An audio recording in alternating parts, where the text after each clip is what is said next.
What's going on, YouTube? JT Reborn here, and welcome back to another edition of my Godzilla and Teenage Mutant Ninja Turtles comic book reviews. So this is Teenage Mutant Ninja Turtles X Godzilla number 2. That's right, Godzilla and the Turtles crossing over together, I should say. And this is a pretty fun comic book. I love the Ninja Turtles. I love Godzilla, obviously. So just seeing these worlds come together for the first time, it's a fun experience. But bringing these worlds together, I always question, how are you going to do something like this? Because the Turtles, they're not really kaiju size. How are they going to fight them? But they finally given more of a detailed explanation of how they combated the kaiju back in the day, because as Master Splinter showcased, like, they had techniques for thwarting them in the past, but given the tension between Shredder and his master, that's basically like kind of split them apart. They weren't able to kind of utilize the full ability of their mystic arts. So it's mystic arts that are utilized to kind of stop the Titans or the kaiju or whatever you want to call them within this universe.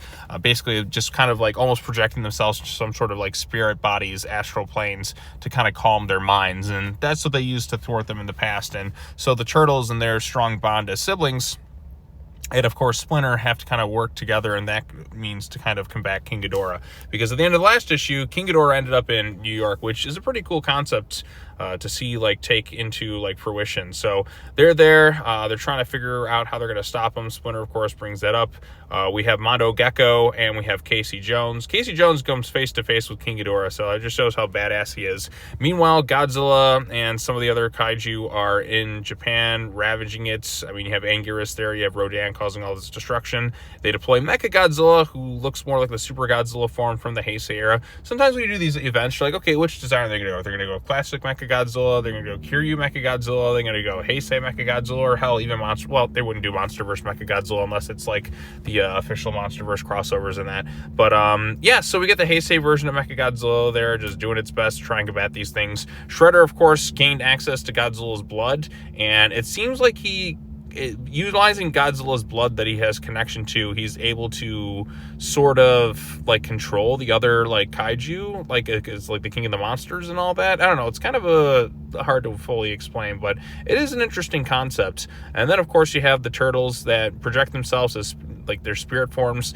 and they go to find Ghidorah, but Splinter and Shredder and his Technodrome technology, because he's working with Krang, mind you, is what's basically like convinced Ghidorah to go to Earth and cause all this destruction. And Ghidorah ended up fighting Godzilla, which woke him up and made him very angry. So the Turtles are like, okay, we can calm Ghidorah's mind, and then he'll go off in his own thing, but then we got to get to Japan and stop Godzilla. And basically that's kind of what happens there. So, but yeah, I got to give kudos for Casey Jones. He walked right up to King Ghidorah and just kind of like talked to him right to his face. I thought that was pretty like badass. I love Casey Jones. He just kind of got this rugged nature to him. The best Casey Jones for me is still the 1990 film version of him, so we haven't quite reached that peak in a while. But yeah, Casey's pretty great. So Ghidorah goes away. The Turtles feel kind of relieved as to what happened. They end up saving like Splinter's life at one point, and also one of the guys that was rescued earlier by Casey and the Mondo Gecko end up going on the flight with him. So they're going to head to Japan. Godzilla has, of course, defeated Super Mechagodzilla, and then Shredder goes into the little secret military base, sees Ghidorah, Biollante, and Destroya, and is going to try and use them as these all-powerful weapons, because they've been kind of kept in containment. So I thought that was kind of a neat reveal there, too. And I did think I did see Space Godzilla in one of the backlog things at some point. But yeah, having those three kaiju in his control, it's going to be pretty dangerous for everyone else, and I'm sure the Turtles are going to have to find a means to work together. Donnie, of course, is also having some doubts, because while the others seemed a little bit more on his case, and that'll probably cause some tension amongst them, and they won't be able to kind of utilize their bond in the spirit world, like, because there's a little bit of uneasiness, and that'll like prevent them, and that's probably going to prolong this conflict a little bit more.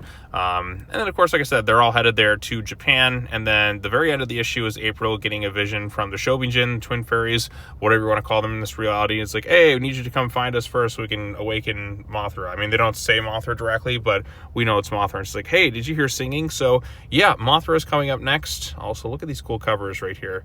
I thought those were pretty sweet. So, but yeah, this is overall a pretty fun issue. I've enjoyed the first issue. I enjoyed this one too. I actually enjoyed this one a little bit more than the first issue as well, because now I got more of a better understanding of how they're gonna actually like deal with the Titans, or I keep wanting to say Titans, but they're kaiju and all that. But you know, Monster vs. Titans, they're the same thing. I guess because I got Monarch Legacy of Monsters Season 2 on the mind, which I'll try to make a video of that thing soon, maybe tomorrow, or just this week, just kind of talking it in general. So I just kind of made a community post about it or something. But yeah, so Tim Seeley was the writer, and then art by Fero Pe. Artwork is pretty solid. Action's pretty good. The Turtles' personalities are there. They got, of course, some pizza references. And they do provide more of a valid explanation of how they're going to combat the giant monsters, because they can't just fight them fist to fist. They have to find a smarter means to do so. And with them in the spirit world of sorts, in their mystic arts to calm the kaiju's mind, that makes a little bit more sense. So, but yeah, I thought this was a pretty fun comic book. I've enjoyed the first issue, enjoyed this one. And yeah, if you're a Godzilla fan, definitely check it out. If you're a Ninja Turtles fan, definitely check it out. And thumbs up for me. I think it's a good way to kind of close out last week's comic books into this week. So sorry I'm really delayed on some of these videos. It's just crazy weeks and all that lately, but hopefully I'll start to be caught up in time for, like, well, actually I am finally caught up, but then I'm probably gonna have a bunch of comic books drop, and then I gotta catch up on those for tomorrow. I don't know.